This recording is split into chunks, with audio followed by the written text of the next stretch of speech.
আমার না হাঁড়ি পাতিল নিয়ে ভাত খেতে খুবই ভালো লাগে। চারিপাশে হাঁড়ি পাতিল থাকবে, আমি একটার পর একটা নিয়ে নিয়ে খাবো। আমার কাছে খুবই ভালো লাগে। আমি ছোটোবেলায় অনেক কড়াইতে ভাত খেয়েছি, পাতিলে ভাত খেয়েছি, সেই অভ্যাসটা এখন আমার রয়ে গেছে। তো কালকে একটু মাংস রান্না করছিলাম, সেই মাংস ভিডিওটা দিতে পারি নাই। অল্প একটু মাংস তরকারি রয়ে গেছে, সেগুলো গরম করা।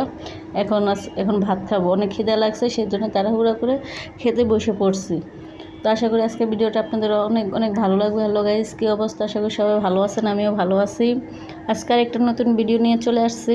আজকে আমি কিভাবে ভাত খাই সেটা আজকে আপনাদেরকে দেখাবো। যদি আমার খাওয়ার দেখে কেউ মুখে পানি চলে আসে তাতে আমার কোনো দোষ নাই। আর কেউ যদি খেতে মন চায় তাহলে অবশ্যই চলে আসবেন আমার সাথে যোগাযোগ করে, আমরা একসাথে বসে খাওয়া দাওয়া করবো। দেখেন আমি পাতিলের মধ্যে ভাত নিয়ে বসে পড়ছি। এটা পাতিল না, এটা একটা কী নাম বলে তাও জানি না, এটা আমি পাতিলেই বলি। কে কোন দেশে কী নামে বলে সেটা তো আমি জানি না। এখন যে ভর্তা বানিয়ে নিয়েছি, শাকভাজি করছে, আর ওগুলো হলো কালকে তরকারি। শাকভাজি ভর্তা হলো, আর আমার আর কিছু লাগে না। আর এটা তো আমার খুবই পছন্দের পাটের শাক। আপনারা বলবেন আপু আপনি কি ডেলি পাটের শাক খান?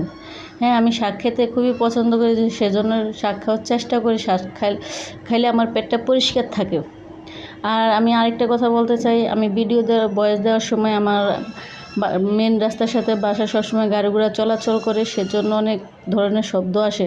তা কোনো ভুল ত্রুটি হলে সবাই ক্ষমা দৃষ্টিতে দেখবেন।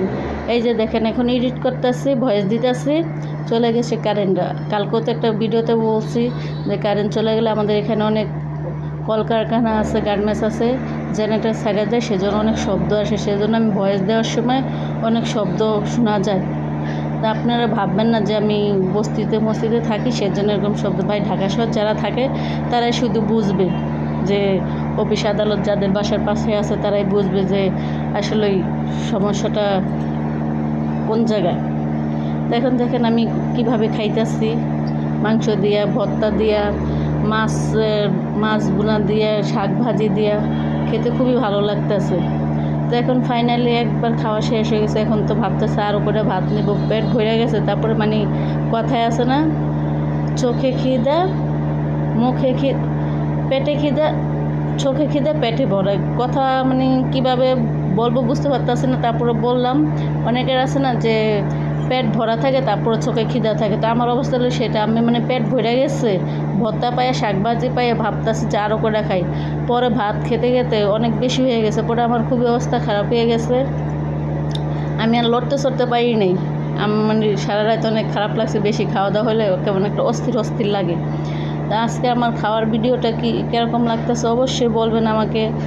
যদি আমার সাথে কেউ খেতে মন চায় তাহলে অবশ্যই আমার সাথে যোগাযোগ করবেন, আমার সাথে চলে আসবেন আমার বাসায়। সবার আমার বাসায় দাওয়াত দিয়ে আমার সাথে এরকম বসে সুন্দর করে খাওয়াবো। আমার খাওয়া দেখলে তো আমার নিজেরই ভালো লাগে, মনে হয় আমার নিজের আরও রুচি চলে আসে। আর আমার খাওয়া দেখলে অবশ্যই আমি জানি আমার ভালোবাসা মানুষের যাদের রুচি না আছে তাদের রুচি চলে আসবে। তো আমি যখন নিজের ভিডিও নিজে ক্যামেরাম্যান, সেজন্য আমার ভিডিওগুলো ভালো আসে না। সেজন্য যে দূরের থেকে ভিডিও করি সেজন্য একটু ক্লিয়ার আসে না, অন্ধকার দেখা যায়, যেহেতু আমার ঘরের লাইটিং কম সেজন্য। তো আজকে ভিডিওটা আর বড় করব না, পরবর্তী আর একটা নতুন ভিডিও নিয়ে চলে আসবো। আজকে এই পর্যন্তই, আল্লাহ হাফেজ।